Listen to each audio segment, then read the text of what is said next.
Sakazani and welcome back to my YouTube channel. If you don't know me, now you do. My name is Nawa, and in today's video, as you ladies and gents can see by the title, in today's video we're basically going to be talking about the topic revolved around ancestors, who our ancestors are, how they came about to be, what are their roles in our lives, and what are our roles in their spiritual life, if I may say that.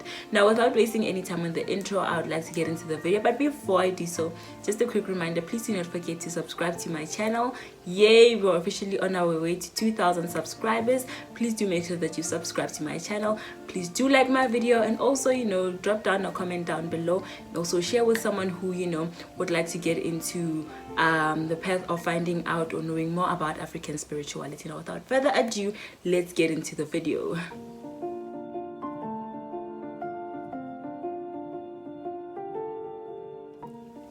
So I actually went an extra mile, to basically do my research, find out certain things that I believe I want to share with you, ladies and gents.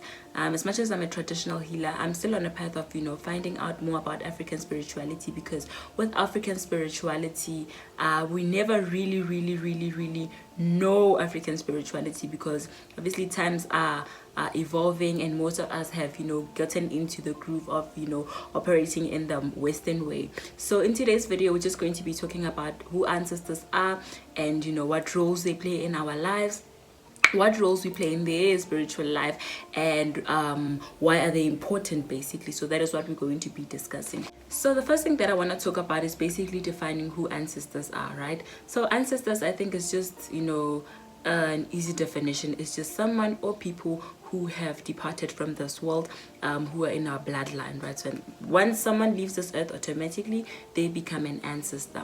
So what are their roles in our lives? So ancestors play a very important role in our life according to African spirituality. So if you're a person who grew up in a family where they operate in a traditional way, so they still do the old traditional ways of things, where they phahla and engage in ancestral practices and all that, you would know who ancestors are and why ancestors are important in our lives, right? So as I said, ancestors are people who have departed from this world and had gone on to the other world to basically be there to protect and guide us. Yes, that is their role in our lives. Their role in our lives is to protect and guide us in our steps of life. I'm so sorry if the lighting keeps changing and the sun keeps going into the clouds and out, but that's okay. So anyways, as I was saying, they play an important role in guiding us and protecting us, right? So once one leaves this earth, basically they become a guardian angel in your life. They watch over you, and they come to you most of the time through dreams and through events that occurs in our daily lives. So for instance, an ancestor of yours, it might be a mother, it might be a grandmother, or someone in the family basically wants to share something with you. Maybe something is not right in your life. They would do that through dreams, or they would do that through events that occurs in our daily lives. So what I mean by events that occurs in our daily lives is that you find that sometimes maybe let me make an example. You want to date a particular person, right? Or you're dating a particular person, and that person are not necessarily good for you, right? So sometimes obviously they're going to show you through dreams that this particular person might not be good to you, as a person. Or sometimes they might show you through their actions, what the person does, and the things that you encounter with that person shows. So basically our ancestors, as I said, are there to protect and guide us from the things that happens around us on a daily basis. Now I really want to talk about the thing that comes when it comes to our ancestors guiding and protecting us. I remember the other day I was watching a video on YouTube. Not on YouTube, on TikTok. I don't remember the TikToker's name, but I follow the things that he says, because he basically explains things that are very deep, concerning African spirituality in our day life, right? So basically that person said that it's so sad that some of us, we do not really have ancestors that guides and protect us, right? So our ancestors, basically, they're not there to respond. Sometimes we go to the graves to phahla and talk to them, and they just do nothing about it. So sometimes you might find what you're not in good contact with your ancestors. Now that is where the question of what can we do, or what is our role in our ancestors' lives. So basically our role is just to inform them about events or things that are happening in our lives.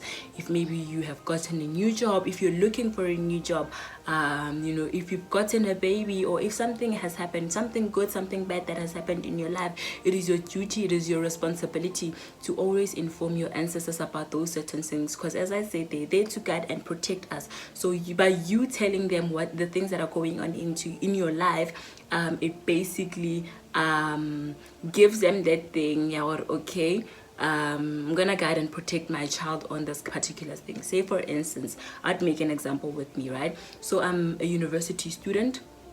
If you don't know, I am a university student. So when I came to university, I had to inform my ancestors and basically tell them that I'm going to a new environment, a new place.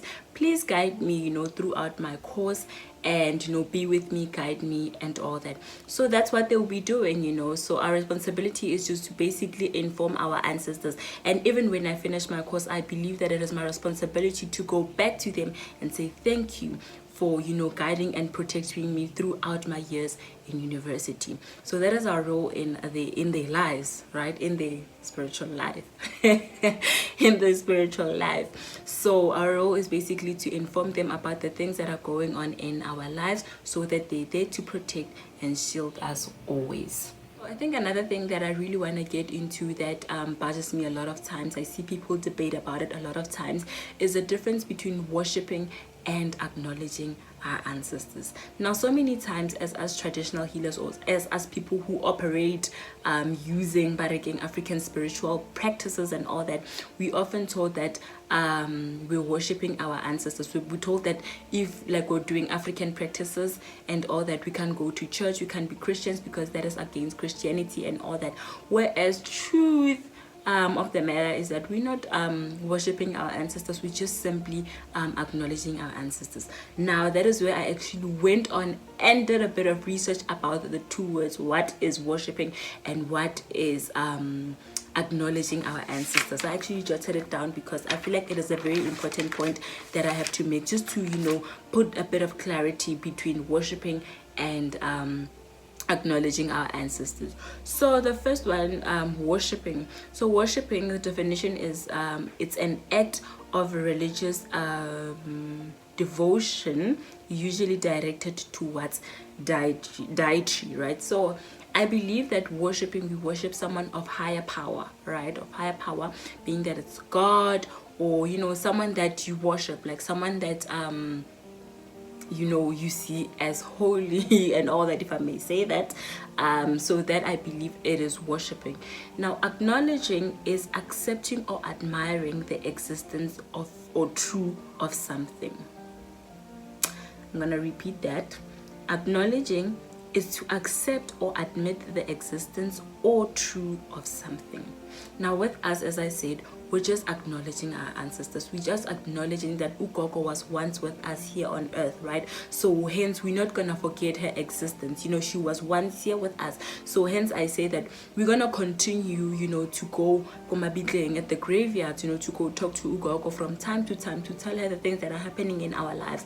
As much as she's not with us physically in the world, she's with us spiritually. Now that is where I say there's a difference between worshiping and acknowledging ancestors. And I remember the other time I was actually watching a video by Bishop Mapongo, where he was basically saying that ancestors are not people that we worship, but rather ancestors are a connecting cable of who we became to be. I don't remember what he said exactly, but I'm just saying, you know, the things that I'm just paraphrasing what he basically said, that ancestors are a connecting cable to who we became, right? So the people who were there before we became who we are, right? So hence I'm saying that we're not worshiping our ancestors, we're just acknowledging that there was once, you know, Ugogo from back then, someone that, you know, basically gave birth to the whole clan of my family. So we're not worshiping them, but rather we are acknowledging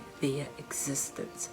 Now, I think another thing that I really want to talk about is ancestral practices that are important. But what I would say is that ancestral practices differs from culture to culture, right?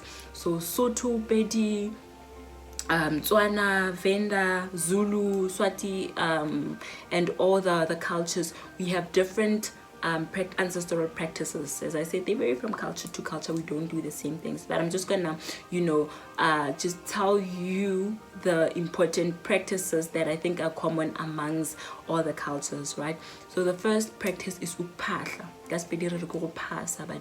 Right?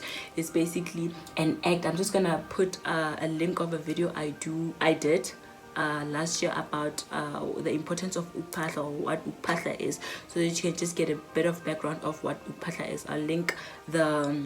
I'll put the link down on the description box below. So the common practice is UKUPHAHLA, where we basically communicate with our ancestors, you know. And then another practice that we have is a slaughtering of different animals. It depends on, you know, the animal that we slaughter in the family. That is part of our ancestral practices. And I think those are the two similar ancestral practices that we have, you know, across all the cultures that we have, that I know in South Africa, I may say that. So it's UKUPHAHLA, and also the slaughtering of animals. So apart from that, I know that there are other different practices, but as I said, they differ from culture to culture. So that is what I wanted to say. And I think the last thing that I want to touch on, I was recently talking to a friend. I usually talk to people usually talk about, you know, my spirituality and all that. And I remember one person asked me, he was like, why do ancestors get angry? Why are they always angry? Like, why are they always fighting us? Why do we always constantly have to go to Phahla, you know, and apologize and, you know, ask for forgiveness for, you know, I don't know what, because, you know, it seems like they're always fighting us. Truth of the matter is, they're not really fighting you.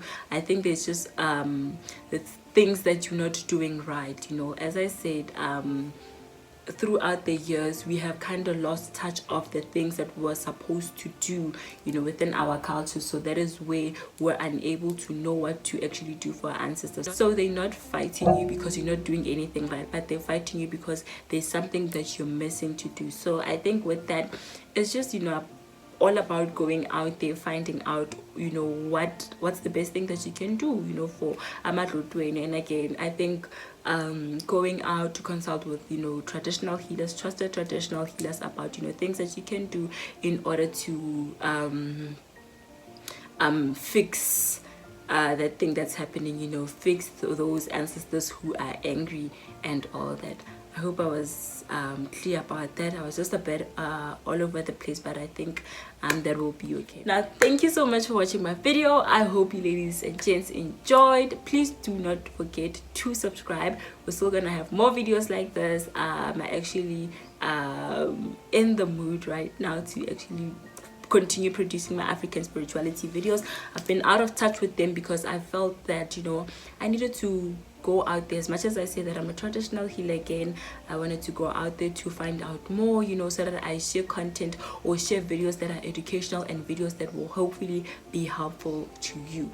Now, thank you for watching once again. Please do not forget to subscribe to my video, give my videos a thumbs up, also comment down below, and check me out on my social media platforms. Till next time, I'm out.